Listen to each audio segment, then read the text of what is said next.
Françoise Roudier, bonjour. Vous êtes directrice de l'ESC Clermont. Alors, l'ESC Clermont a mis en place cette année un dispositif nouveau de sélection qui va reposer en grande partie sur une journée d'épreuves orales. Journée qui va être déterminante pour intégrer votre école. Comment se passe cette journée et quelles sont les épreuves ? Alors, cette journée se déroule en 4 grandes épreuves visant à mesurer les capacités, je dirais, à bien des égards de l'étudiant. Et notre objectif est évidemment au final de pouvoir déclarer le candidat admissible ou pas, dans sa capacité aussi à réussir dans notre programme et à atteindre des objectifs de diplomation. Alors, ces 4 épreuves sont les suivantes: l'entretien individuel, un entretien collectif, un entretien en anglais et enfin une épreuve de langue vivante 2. Alors comment se passe chacune de ces épreuves ? Alors pour ce qui concerne l'entretien individuel, c'est une épreuve assez originale que nous mettons en place à Clermont-Ferrand. Bon, les entretiens individuels, chacun les connaît et les candidats s'y préparent.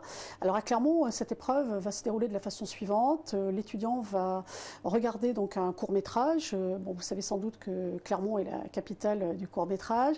C'est un grand événement annuel dans lequel sont projetés donc des courts-métrages qui viennent de tous les pays du monde. Nous avons fait une sélection de courts-métrages et l'étudiant donc va être en situation de regarder ce court-métrage comme un spectateur, je dirais, classique.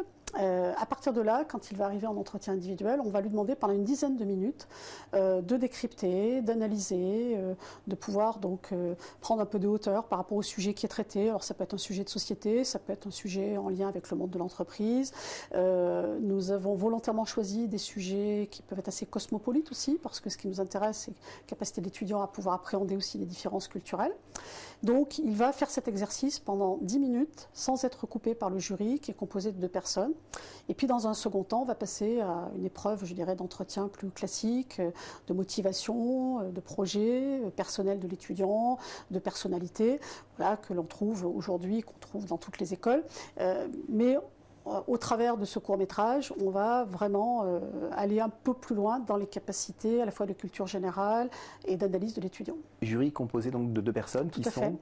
Alors, en général, les jurys sont composés de 2 personnes. Une personne qui est issue de l'école, qui est un professeur ou un cadre de l'école, en général un professeur permanent, et une personnalité extérieure qui est un cadre, un dirigeant d'entreprise, un diplômé, puisque nous avons une population diplômée extrêmement attachée à pouvoir nous aider dans cette tâche. Coefficient important ? Tout à fait. Alors, on accorde beaucoup d'importance à cette épreuve qui aura un coefficient 8, donc sur 20. Donc, c'est vraiment l'épreuve phare pour réussir ce concours. Et les étudiants, on en reparlera peut-être tout à l'heure, pourront s'y préparer au travers d'un exercice sur le web. Écoutez, puisqu'on y est, autant parler de la préparation de voilà. cette épreuve. Donc cette épreuve, les étudiants peuvent s'y préparer puisque nous avons mis en ligne en fait une préparation donc avec projection d'un très court métrage à partir duquel l'étudiant doit réaliser donc un synopsis de 350 mots.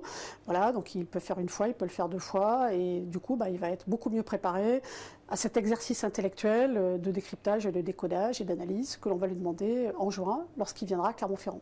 Et donc ça, il le fait autant de fois qu'il souhaite gratuitement. Tout à fait. Donc épreuve phare, reine de cette journée, un coefficient important. Deuxième épreuve ? Alors la deuxième épreuve, c'est l'entretien collectif. On sait que cette épreuve, elle est pratiquée aussi dans le monde de l'entreprise, dans le cadre du recrutement. Elle a vocation, alors non pas à s'intéresser à l'expression d'un projet ou d'une motivation de l'étudiant, mais plutôt à observer ses comportements au sein d'une épreuve collective. Donc on soumet une problématique au groupe d'étudiants candidats au début d'épreuve. Ils sont censés faire une résolution de problèmes en un temps limité, observé par un jury. Et à partir de là, le jury analyse les comportements de chaque candidat qui valent ensuite une note. Une préparation spécifique à recommander pour cette épreuve ? Alors oui, il y a des conseils qu'on peut donner aux candidats sur cette épreuve. il ne faut pas être silencieux pendant toute l'épreuve, il ne faut pas non plus être trop présent et omniprésent. Toujours trouver le bon équilibre. Voilà, le bon équilibre, il faut être tolérant, il faut participer à la résolution du problème avec de la méthode, ou en proposant de la méthode. Il faut avoir donc à la fois de la tolérance, à la fois de l'organisation, à la fois de l'ouverture d'esprit. Voilà, c'est ce juste équilibre qu'il faut trouver, et les plus timides doivent pouvoir se débrider au bout d'1 ou 2 minutes, et les plus envahissants doivent pouvoir se contenir. Coefficient important? Oui, tout à fait, c'est un coefficient 6, donc 8 pour l'entretien individuel, 6 pour l'entretien collectif. Donc on est déjà à 14 sur 20. Tout à fait. Troisième épreuve? Alors la troisième épreuve, c'est une épreuve importante, puisque bon, on enfonce une porte ouverte quand on dit que l'anglais aujourd'hui est la langue de travail dans beaucoup d'entreprises. Donc il y a un entretien en anglais, donc à partir d'un texte que l'étudiant, auquel on soumet l'étudiant, eh bien, il est interrogé ensuite par un jury qui va voir quelle est la capacité de l'étudiant à avoir bien compris le texte, à pouvoir répondre à des questions à partir du texte. Donc on juge à la fois de l'expression orale, de sa compréhension du vocabulaire, de sa grammaire. Voilà, donc là on est vraiment dans une évaluation du niveau de l'étudiant dans la pratique de la langue anglaise, à la fois à l'écrit et à l'oral. Donc là, pas de préparation spécifique? Pas de préparation, et peut-être on peut recommander aux étudiants de regarder des films en anglais en VO, et de pouvoir être familier aussi avec le vocabulaire, je dirais, de l'entreprise en anglais. Coefficient de l'épreuve? Alors le coefficient de l'épreuve est 4, et il nous reste 2 pour la LV2. Donc la LV2, c'est une épreuve que nous avons souhaité introduire dans ce concours à Clermont, parce que nous allons demander ensuite à tout étudiant d'avoir une LV2 donc, pendant le programme Grande École. On se rend compte aujourd'hui que dans beaucoup d'entreprises, le côté multiculturel peut exiger la maîtrise d'une deuxième langue. Donc cette LV2, ça peut être donc l'espagnol, l'italien, le russe, l'allemand, l'arabe ou le chinois. Voilà, c'est très ouvert.